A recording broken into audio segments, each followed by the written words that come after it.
दुष्काळाचं कुरूप ठणकत चाललंय आणि शेतकऱ्यांसाठी कोंडवाडे बांधायचं ठरवून सरकार शांत झोपी गेलंय.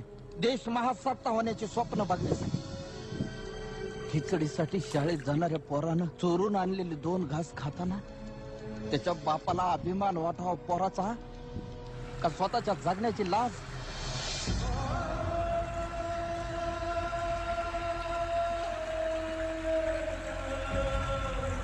अजून अंत पाहू नका सरकार.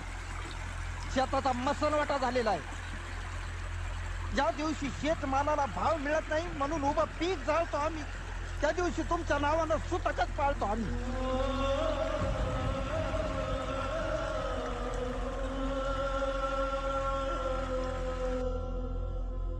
आता तरी विचार करा, नाहीतर 1 किलो गव्हासाठी तुम्ही 1 दिवस देश गहाण ठेवलेला असत.